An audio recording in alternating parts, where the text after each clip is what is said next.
ناظرین تیزی سے تبدیل ہوتی سیاسی صورتحال پر بات کرنے کے لیے آج ہمارے ساتھ ایک بار پھر موجود ہیں ہمارے محبوب سیاسی رہنما جناب پی کیو این صاحب. السلام علیکم. وعلیکم السلام جناب, کیا حال ہے؟ ٹھیک ٹھاک ہے؟ بہت خوش لگ رہے ہیں پی کیو این صاحب. میں تو کل سے یہ گانا گا رہا ہوں دل ہی دل میں. وہ کیا کہتے ہیں, تیرے آن دے کھڑاک بڑے ہون گے مزے تے مایا ہونے آن گے.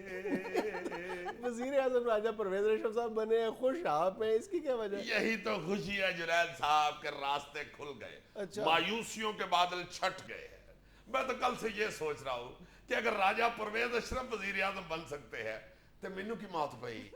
پی کیو این صاحب آپ اتنے خوش نظر آ رہے ہیں, قوم اس فیصلے پر بہت رنجیدہ ہے. نہیں وہ کل رنجیدہ تھی, آج تو ساری قوم خوش ہے, ہنس رہی ہے. کچھ لطیفے ایسے ہوتے ہیں جن کی سمجھ دوسرے دن آتی ہے. مجھے تو خود یقین نہیں تھا کہ یہ حادثہ ہو سکتا ہے. میں تو آرام سے سویا ہوا تھا. مجھے تو آگے بیگم نے جگایا کہ اٹھ پی کے ونیا.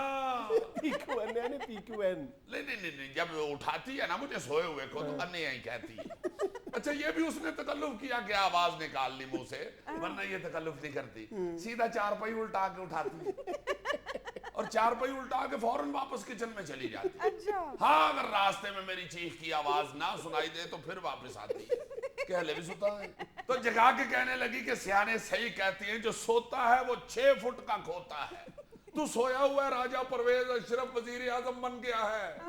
میں نے کہا کیوں ایسا کر رہی ہے, پہلے اس بیچارے کے تھوڑے لطیفے بنے ہیں جو تو ایک اور بنا کے لے آئی ہے. بیگم نے مجھے گردن سے پکڑ کے چلتے ٹی وی میں دے مارا. میں نے آنکھ کھول کے دیکھا, میں نے کہا راجہ پرویز اشرف کی اتنی پیاری پنڈلی ہے. کہنے لگی مردود اشتہار نہ دیکھ, نیچے جو پٹی چل رہی ہے وہ دیکھ. جب میں نے پٹی دیکھی تو مجھے ایسے لگا کہ یہ تو وہ پٹی ہے جو آنکھوں پہ باندھ دی جاتی ہے. راجہ پرویز اشرف وزیر اعظم منتخب ہو گئے. بس میں نے پٹی پڑھی تو بیگم مجھے پٹی پڑھانا شروع ہو گئی. اگر یہ وزیر اعظم ہو سکتا ہے تو تیرے کیا گوڈے جڑے ہوئے ہیں؟ ابے تو کیوں نہیں ہو سکتا, مجھے بتا کیا بیماری ہے تجھے؟ میں نے کہا بھلی مانس. اس نے ٹانٹ کڈ ماری. کیوں؟ اس نے سمجھا شاید میں نے بن مانس کہا. اور میں نے کہا بھلی مانس, بھلی مانس, یہ تو ایک خوشخبری ہے, یہ تو امید کی کرن ہے. اگر ایک ادنا کارکن, ایک مڈل کلاس کا بندہ وزیر اعظم بن سکتا ہے تو ہمیں بھی پھر امید رکھنی چاہیے. بس وہی لمحہ تھا جنید بھائی کہ میں نے اپنا سیاسی لاحہ عمل اور حکمت عملی تبدیل کر لی. اچھا جی ہاں, ابھی کچھ دیر پہلے میرے اوپر 3-4 کیس تھے 420 کے اور کرپشن وغیرہ کے. میں نے ایس ایچ او کو 50,000 روپیہ دیا تھا کہ خدا کے لیے الیکشن سر پہ آنے والے ہیں, یہ کیس میرے ختم کروا دو. مگر نئی حکمت عملی کے تحت میں نے ایس ایچ او کو فوراً فون کیا. میں نے کہا صاحب ذرا جلدی سے تشریف لے آئیے. وہ آ گیا ظاہر ہے, گاہک تو ان کو چاہیے ہوتا ہے.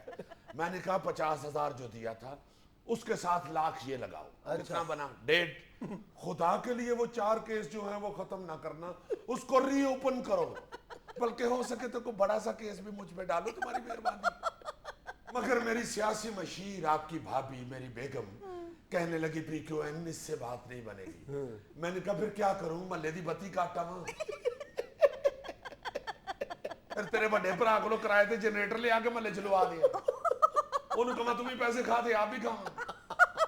تو آگے سے شرما کے کہنے لگی سرتاج تسی بڑی ترقی کر دی.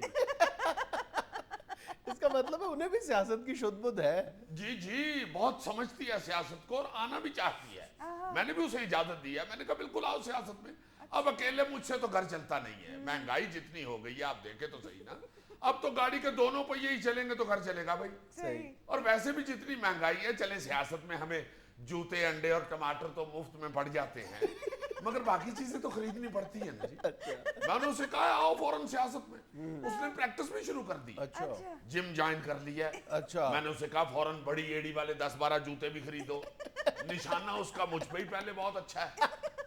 پنجاب اسمبلی کا الیکشن لڑوا رہا ہے آپ نے اسے؟ جی ہاں, پہلے ایم پی اے کی ٹکٹ لے کے دوں گا, پھر آہستہ آہستہ ایم این اے کی طرف آئے گی. اور پریکٹس اس نے شروع کر دی. جی اب دیکھیے گا جنید صاحب کہ میں کس طرح سیاست میں ترقی کی منزلیں طے کرتا ہوں. راز پکڑ لیا ہے, سرا پکڑ لیا ہے سیاست کا. وہ کیا؟ میں نے تو 4-5 بندے بھی بٹھا دیے ہیں کہ میرے خلاف لطیفے بنا کے ایس ایم ایس کرو. تمام دوستوں سے کہہ دیا کہ دھڑا دھڑ میرے خلاف میسج چلاؤ, کیونکہ یہ تو چلتے ہیں تجھے اونچا اڑانے کے لیے.